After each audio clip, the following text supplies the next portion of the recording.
Hello, this is Christian Idealism, and today I am going to do a another book review. Now, I understand it's been a very, very, very long time since I've done a book review. It's been around 6 months now since I've done my last one, and just because I've been busy with things and I've been reading a lot, but I haven't actually done any book reviews like I should be.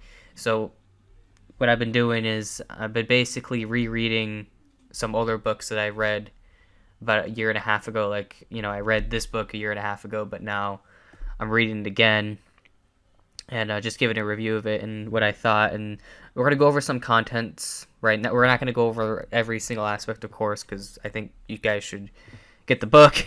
But this book is, in my mind, probably one of the best idealist books out there, if not the best, right? Especially, it's written by a philosopher that I highly respect, right? Someone that I've made videos about in the past, someone that I'm still trying to get on my channel. I've emailed him a few times, but he hasn't responded, at least not yet. So hopefully that can happen in the future. But today we're going to go over his book, The Idea of the World. First of all, I like his writing style. I like the way that he sort of breaks things down. And the arguments that he's going to present, some of the ones we're going to go over now, are multidisciplinary, meaning they come from multiple different fields, right? So we're going to be going over a lot, basically, in this review. And then we're going to try to go over each chapter, each paper that he sort of wrote and sort of outline what his basic arguments were for that. But I really hope that you guys can sort of learn things as I have, because I've read this book a few times, and every time I read it, it's like I learn new stuff. So I just find it very, very helpful. So anyways, let's get started. So the first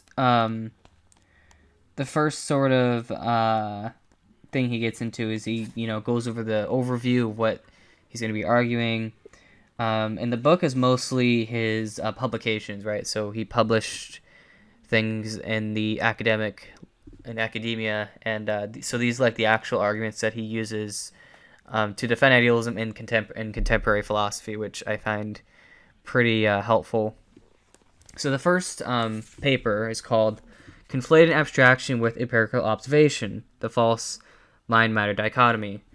And I'm not going to go over every single detail of this specific chapter, but what I will say is that the argument that he uses actually, I think, it's very similar to the sort of things that I've been talking about on my channel, right, with regards to when we talk about matter, right, when we talk about physical properties, right, we are talking about just mental properties ultimately. Like when you describe an object, you are describing the shape, the color, the sound. Like those are all experiential properties. Like those are all mental. So this sort of we have to invent these we invent these abstractions, right? We assume that these things are outside consciousness when really they're not, right?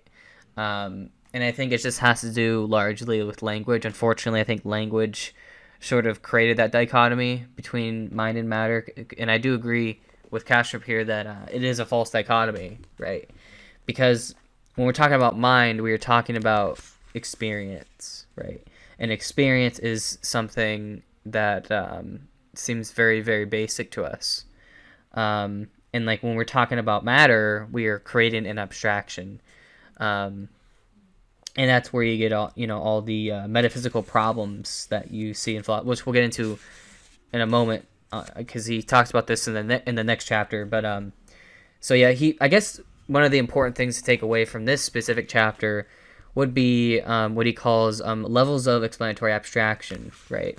And this was something that I actually brought up in my debate. So if you go a few weeks ago, I did a debate with I think it's Thomas Christian, I think his name was, and I brought up basically the same point that when we're talking about the physical world, we have to create two levels of abstraction. So the first level would be our perceptions, right? But then the second level is then you have to create extra properties that are attributed to those perceptions. So we assume that this world that we're perceiving right now is a world that is not or at least a world that's not fundamentally experiential.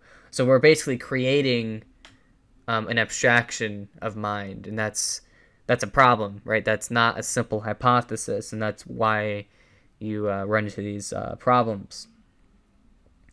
And I like how he sort of compared idealism to physicalism in terms of how does idealism explain why we live in the same world? How does it explain why the world acts independently of our volition, right? And why is there correlations between brain states and our consciousness? I think those are all good points that the idealists need to equally explain just as much as the physicalist does. But the problem is, physicalism, as he argues here, basically they're creating an abstraction and then trying to explain it in terms of that abstraction. That's where you run into problems. So that's the basic sort of argument, right, that he's sort of making, I guess, in simple terms. Now, of course, he doesn't exactly say that, but I think this is one sort of interesting concept, right? So I'm going to quote just a little passage. I think it's highly valuable to understand this concept. So he says, "Indeed, because the concept of mind-independent matter as an explanatory abstraction arises in mind as an excitation of mind, to say that the mind and matter consists a dichotomy is akin to saying that ripples and water constitute a dichotomy. Dichotomies can exist only between different kinds of ripples, say those that flow mostly to the right versus those that flow mostly to the left, not between ripples and the substrate where they ripple.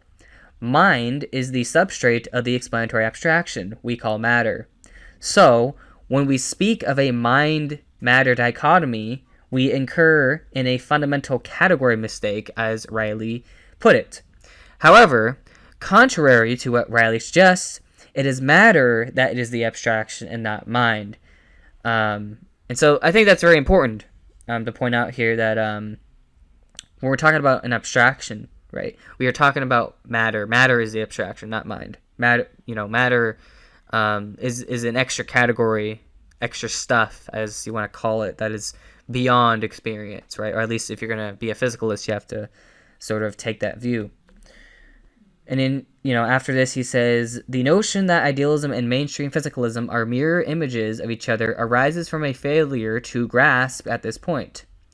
Lucid contemplation of these ontologies shows that idealism attempts to reduce an explanatory abstraction, which is physically objective matter, to that which articulates and hosts the abstraction in the first place, mind. This is prima facie eminently reasonable. Mainstream physicalism, in turn, attempts to reduce mind to mind's own explanatory abstractions, an obvious paradox that constitutes the crux of the hard problem.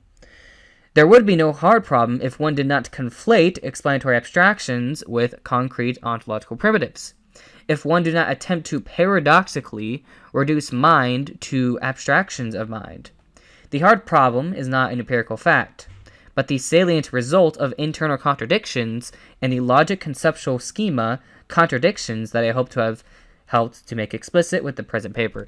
So that's sort of one of the core points in this particular paper that he wrote, was basically that when we're talking about matter and mind, we are creating a dichotomy because matter is the abstraction. It's not mind. Mind's not the abstraction. Mind is what invents abstractions, right? So if mind is what invents abstractions, well, mind cannot be an abstraction, right? So that's basically the whole concept, right? So that's why he sort of argues that when we talk about when we're talking about seeing or empirically verifying the world around us, it's interesting how people will sort of try to apply abstract things to that world, or apply things that are beyond experience. So that's where we say, as an idealist, that we should not do that. We should not create these abstractions, especially abstractions that have nothing to do with experience. So that's basically the sort of main sort of argument in that paper. Now, of course, you can read it online. Of course, you can read the paper online. Again, it's called Conflated Abstraction with Empirical Observation, the False Mind-Matter Dichotomy. You can look it up online and read it, or you can just get the book. I mean, it doesn't really matter, but that was basically that aspect of the book. Now, Chapter 3 goes into, it's called, and this is the next paper we're going to go into, which is the quest to solve problems that don't exist. Thought artifacts in contemporary ontology. Now, I'm not going to go as much detail here, but I guess just sort of outline, I guess, the main sort of argument that he was sort of presenting was basically when we're talking about the hard problem of consciousness, or we're talking about the combination problem of panpsychism, or literally any other problem that exists in when it comes to like philosophy of mind, or like any sort of view, right?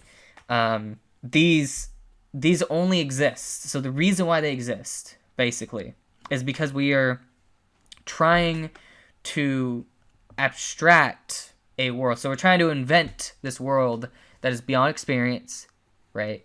And then we're trying to say, okay, this world that's beyond experience somehow has these sort of characteristics, right? So if you're a physicalist, you would say, oh, well, these characteristics are non-conscious matter, right? These characteristics are, just particles that don't really have experience, right?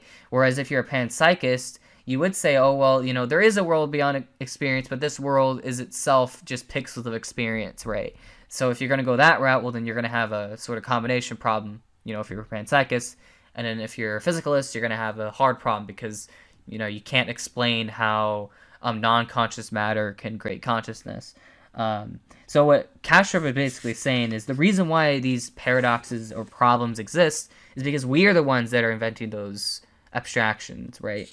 And there's no reason to really do that. Why should we create or invent these abstractions that are beyond consciousness?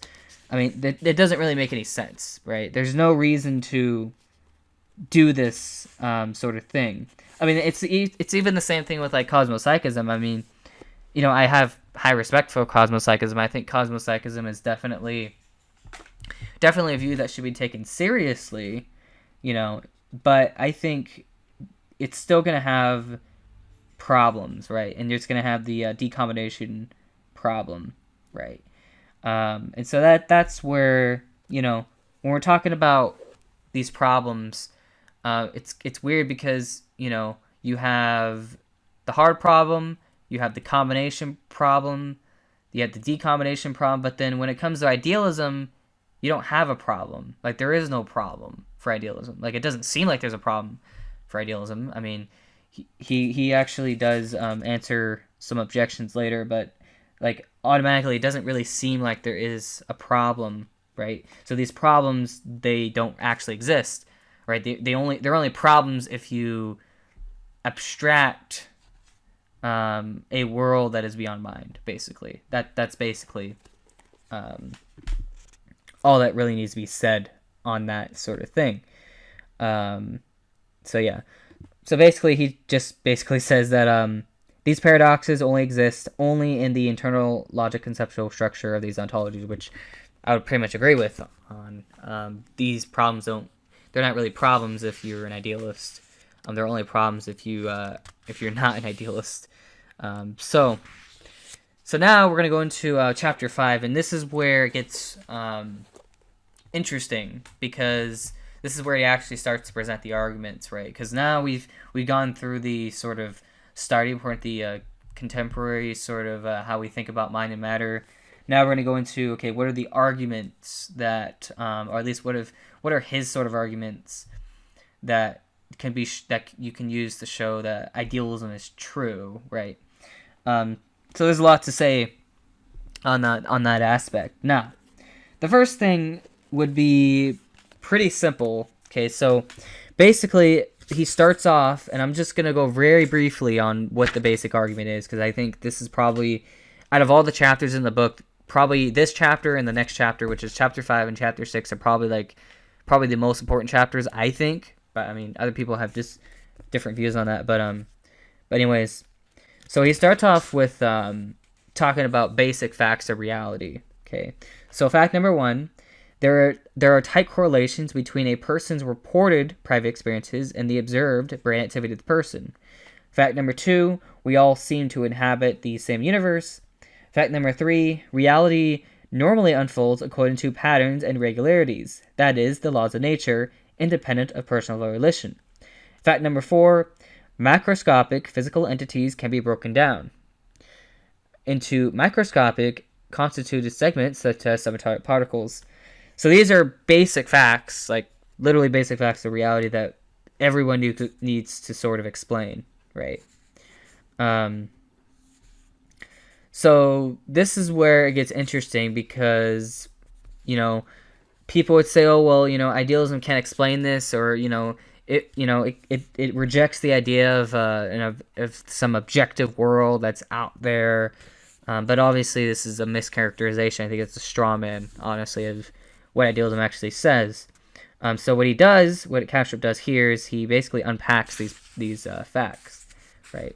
So the first now fact number 5 would be that irrespective of the ontological status of what we call a person, there is that which experiences. So this is basically a starting point where there is experience. Experience exists, okay, and that's pretty much it, right? So when we're talking about experience, that's like basically the starting point, right? The starting point of building a theory, right? You start off, or at least building a metaphysical theory of the world, and this is how Kastrup will build or set a framework to build up his idealist metaphysics, right? So the starting point, the very foundation of idealist metaphysics, is going to be that which experiences. Okay, so there is that which experiences. So fact number 6, of course, would be that a person has private experiences, that one can only be known by others if the person reports them, for other people do not have direct access to these private experiences.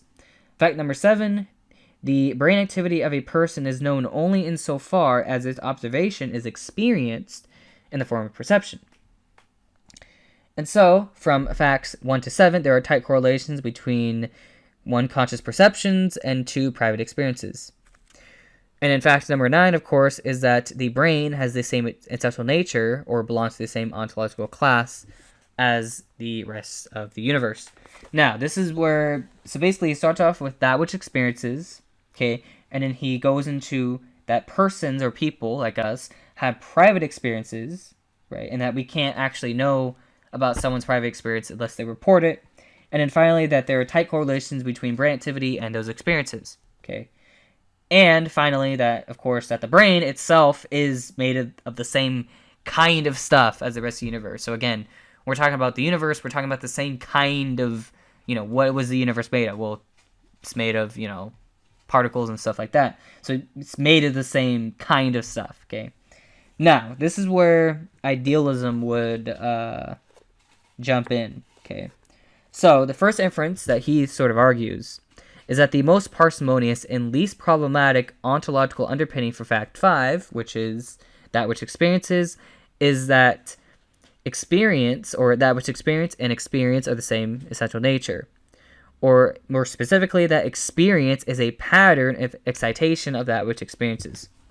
So this is where it gets interesting, because this is where you basically get a sort of idealist metaphysics from. And of course, he then argues basically, and this is where it gets, he goes into more detail in the book, so I'm not going to really say much beyond this, but what he does say is, okay, there's that which experiences, okay, brains have experience, brains are made of the same stuff as the rest of the universe, and so then you could argue then that basically that if experience is irreducible, so if experience cannot be reduced, and this is where he would bring in the hard problem, which I'm not going to go over much here, but he brings in the hard problem to show that that experience is irreducible, that it can't be reduced to anything else. So if that's true, And if everything else is true, well then experience is pretty much the whole universe has experience, or at least there's experience at some level of the universe. Like the universe has some level of experience, right? And I think that's significant, because if that's true, right, if that's that's a hypothesis we can accept, then then it's going to lead to some sort of idealism, right? So he says that which experiences cannot be caused by local physical arrangements, inference 2, and since living brains, which do have experiences and are the same nature as the rest of the universe, then we must face the possibility that the whole universe also has experiences. And so this is what he says, that the entire physical universe may be akin to a nervous system in the specific sense that it is all activity may be accompanied by experience. And that's basically what he says. And so the inference, of course, is that which experiences is associated with the entire universe. So it's kind of like I wouldn't call it like a philosophical proof, so to speak, but I think it's a very good sort of inference to make, right? And so if you're going to say that which experiences is associated with the whole universe, then I think that's straight up idealism right there, right? So that's how he gets to idealism. Now that's not the only thing he says in this particular paper. He also gets into other things like alters of universal consciousness, and I'm not going to go over that here. So if you want to read the second part of the paper, you're going to have to look up an ontological solution to the mind problem by Kastrup, or you can just get the book. Again, his online paper should be available online, but yeah, he goes into more detail about how alters will relate to universal consciousness. So I'm just going to skip that because there's a lot he says in this particular paper. But yeah, so now we're going to go into making sense of the mental universe. Now, this is where Kastrup, I think this is probably my second favorite chapter. So the first favorite chapter, of course, was chapter 5, which we just went over. But the next chapter is making sense of the mental universe. And so Kastrup, what he basically argues in this chapter is that relativistic quantum mechanics actually implies idealism, which I would agree with. That's something that I know a lot of other idealists may not necessarily like arguments for quantum mechanics, whereas others may like arguments for quantum mechanics. For me, I think that that Kastrup is mostly right in this regard, that if you're going to take a relativistic approach to quantum mechanics, then I think it's going to lead to some sort of idealism. Now, there's a lot of technical quantum mechanical stuff that he goes over in this particular one, so I'm not going to go into much detail. All I'm going to really have to do, basically, is go over, I guess, the conclusions, or at least some of the implications of what the relational interpretation would imply, right? So he first goes over, I guess this is like the conclusion of the paper, but anyways, so he talks about how, you have an intuition of a shared world, right?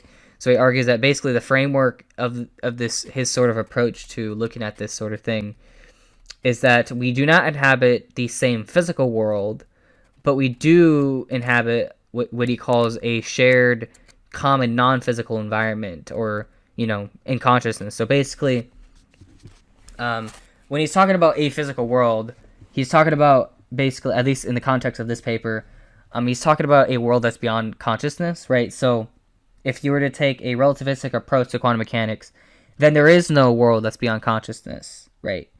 And so you would say, I guess you can infer that the world is in consciousness, right? Instead of the world being beyond consciousness, the world is in consciousness in the sense of, there is that which experiences. So that would actually help explain why there is an external world, at least in the idealist perspective. And then, he talks about information, in that you can have some sort of quantum relational views, right? Without absolute, so there is no absolute physical world independent of measurement, and so that's basically what he argues. Again, I'm not going to go over too much detail on this particular paper because there's a lot of quantum mechanical stuff which I'm not going to explain too much here, but if you want to sort of understand the argument that he used, I have some older videos. I think it's on deriving idealism from quantum mechanics. I did that like about a year ago. I'm not totally sure, but you can watch that video to sort of understand his sort of argument, because I do use the paper to help to I help to the script for that video. His papers I helped you. I used some of his material. But anyways, so now we're gonna go into this chapter 8, which is on the plausibility of idealism, right? So this is where he sort of goes over the main objections. Now I'm not gonna go over every single one, but what I will go over is, I think, one of the more important ones, right? So the first one, this is probably like the weakest one out of them all, but I'm still gonna go over it, which is the felt concreteness objection, right? So this is, he even says like felt concreteness of the world is probably the main reason why people intuitively reject the notion that reality unfolds in consciousness. If a truck hits you, you will hurt, even if you are an idealist. However, notice that appeals to concreteness, solidity, palpability, and any other quality that we have come to associate with things outside of consciousness are still appeals to phenomenology. After all, concreteness, solidity, and palpability are all qualities of experience. What else? A stone allegedly outside consciousness in and of itself is entirely abstract and has no qualities. If anything, by pointing to the felt concreteness of the stone, Johnson was implicitly suggesting the primacy of experience over abstraction, which is eminently idealist. So, I actually really like, that's probably like one of my favorite quotes in the book, because it's pretty obvious, right? When we're talking about experience, right, it's just so obvious, right? It's just so obvious that like experience is like very, very, very basic, right? And that you cannot describe anything beyond experience. You just can't. It's just not possible, right? So if someone's gonna appeal to concreteness, I mean, that's pretty much evidence for idealism, because like, well, what is concreteness? Well, it's a quality of experience, right? That's what it is. That's to me that seems to be one of the more important sort of aspects. Now, another objection I want to briefly sort of address, and I know these are probably one of the more silly objections, because I think there are definitely better objections one can use, but one of the ones would be the solipsism objection, right? Because this is where you're a solipsist, because you believe that all that exists is mind, right? And so this is what Kastrup says on solipsism. So he says, some conflate idealism with solipsism, the notion that the world is one personal dream, all other living creatures being just figments of one's personal imagination. Under solipsism, there is nothing it is like to be other people. They have no inner life. They exist only as appearances in the personal psyche of the dreamer. As such, whatever empirical evidence one brings to bear and whatever one says to a solipsist must be regarded by the solipsist as figments of his or her own imagination, which renders solipsism unfalsifiable. So the objection here is that by being unfalsifiable, solipsism, and therefore idealism, is beneath philosophical debate. So this is what he says. So basically, idealism is, of course, not solipsism. Under idealism, there is something it is like to be other living creatures. They also have private inner lives. So idealists take other people seriously as legitimate sources of reported experiences and views, not just as figments of one's own imagination. Moreover, idealists acknowledge that there is a world outside and independent of their personal disassociated psyche. So that's I think that's an important point to point out. And so, unlike solipsism, idealism has the burden to explain observations non-trivially. So again, this is where he goes back to like, the basic facts of reality. So, idealism has to explain, the laws of nature, has to explain why we live in the same world, has to explain how there are tight correlations between brain activity and experiences and, inner life, right? So those are all things that idealism can easily explain, whereas solipsism cannot explain that at all, right? So that's where, once we understand that sort of point, then I think we can pretty confidently say that idealism is not solipsism. So those are the only two objections I'm going to go over, because there's a lot more I could go over, but I'm not going to, at least in this review. I will do a video. I've already done videos on this in the past. So if you look up refuting objections to idealism, those are the videos that I get my main responses to those sort of arguments. Now I want to be clear that I am going to be redoing that series, but I'm going to be combining it all into one video. Like, I'm going to have to like read out basically the objections, and of course there's also new objections that I'm going to be presenting and then responding to, so that'll be pretty interesting. But yeah, and then finally, well, not finally, but the next sort of aspect, which is chapter 9. So this is an article. It's called "There is an Unconscious, but it may very well be conscious," and so this is where he talks about the distinction between what I've used this. This is probably like a really important distinction, which is a distinction between consciousness proper and self-reflexive consciousness. I'm not going to go too much into here about that one because I've done a lot of videos on that. In fact, my video on defining consciousness, I specifically, like, one of the main sort of points in that video was literally about the distinction between self-reflection and consciousness, right? So because of that, I'm gonna have to skip at least that sort of point, because I think that that distinction, I've already talked a lot about that on this channel. But there is one thing I will talk about when it comes to at least this paper, this paper about the unconscious, which is his model of dissociation, right? So I think this is sort of interesting because, so one of the big things with Kastrup is this idea of dissociation, and dissociation means that we are all dissociated alters of what he calls universal consciousness, right? So when we're talking about universal consciousness, one of the explanations for why we have private inner lives is precisely because we are alters of consciousness, right? So what I found interesting was how they're sort of he sort of presents this model that I think has very great explanatory power in terms of like explaining our own psychology, right? So this is gonna sound really weird, but just bear with me because I think this is important to point out.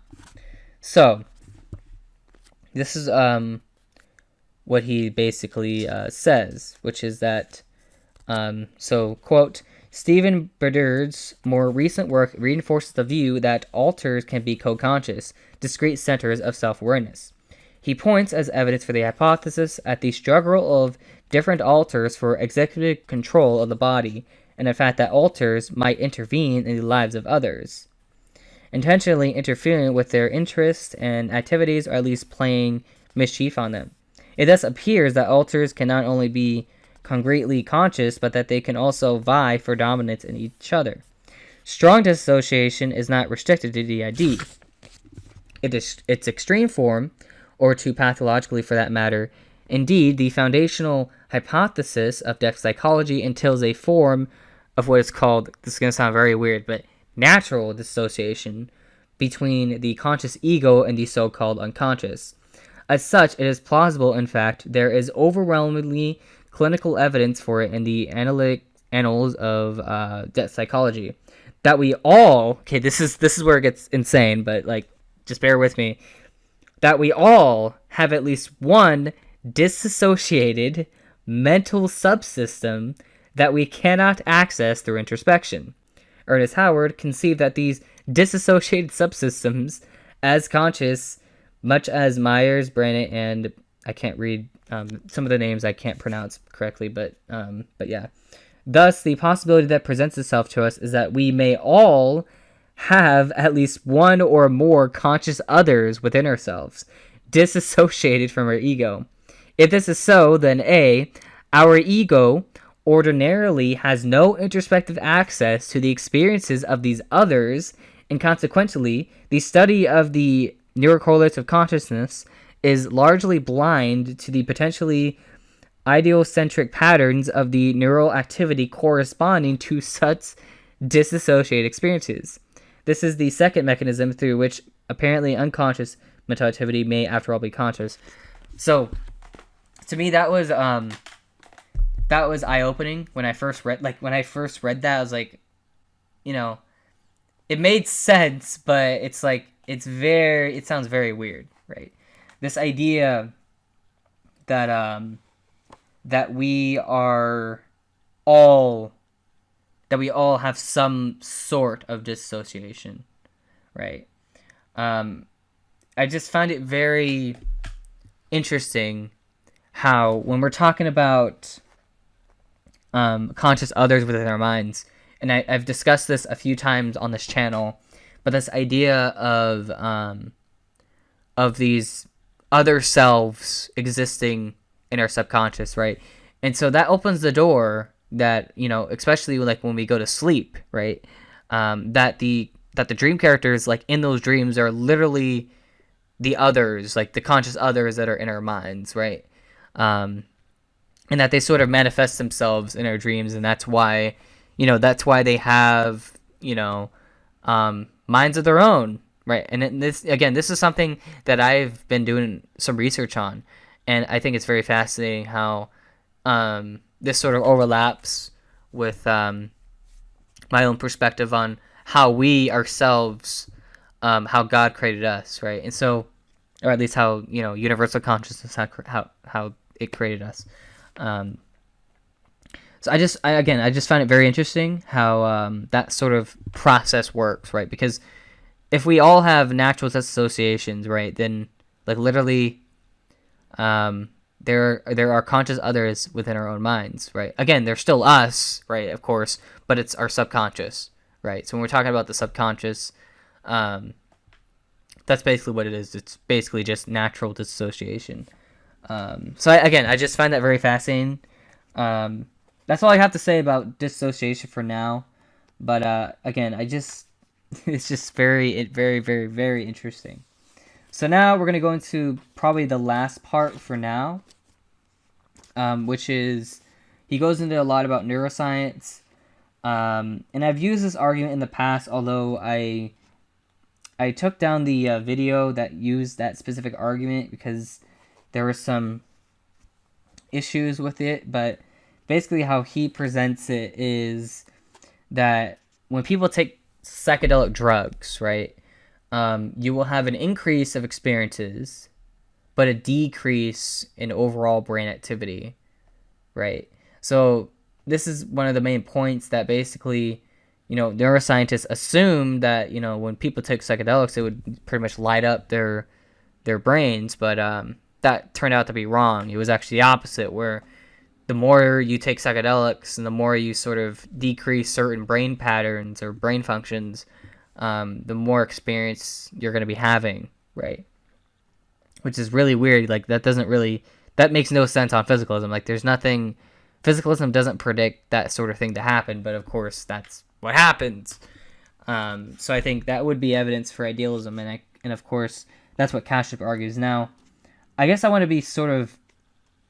this is where I want to be sort of cautious, because there have been studies done on it.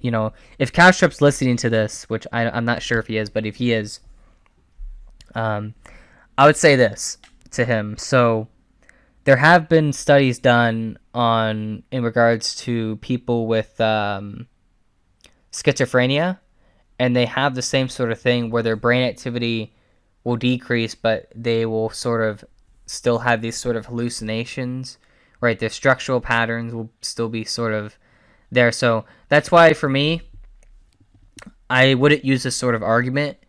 I would be a little more cautious to use this sort of argument. I think the main problem is we don't have enough data to sort of make any strong conclusions in regards to, the nature of reality or something like that. Because I think there still needs to be a lot more research done into the area, into neuroscience more generally speaking, right?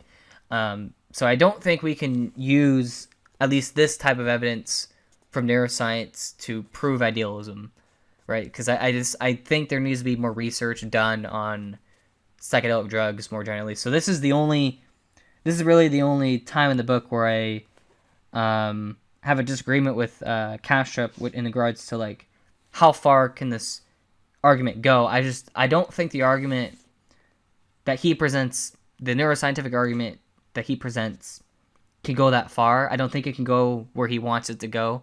I think there needs to be more research done.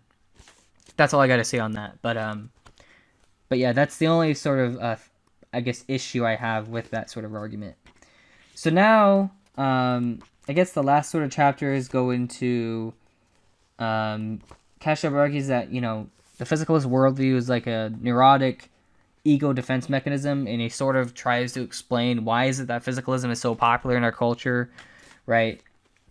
I think there's a lot of different reasons, right? And I think that's something to really think about and explore. I might make a video on that in the future, or maybe I can have Ryan on to discuss it. But that's definitely something I think we all need to really think on. Why is it that people have this sort of dogmatic belief in physicalism? And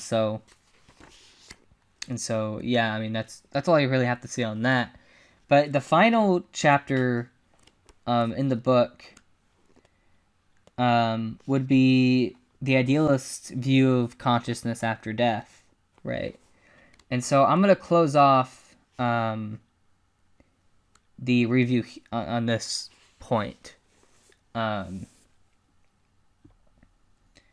again, I'm not going to go too much detail into his specific paper. I think people, again, if they want to get into more detail on this, read the book. They really want to get into it. But so now this is where it gets very, very, very interesting. Okay, so if idealism is true, right? If Kastrup's hypothesis is true, or even if Christianity is true, like I guess we don't even have to talk. Which version of idealism is true. I think just generally, if idealism is true, right? If idealism is true, like if consciousness is the only thing that exists, then when you die, it's not the end, right? Now, it may be the end for your personality, right? Like, it may be the end for your ego or your sense of a sort of like personal self, right?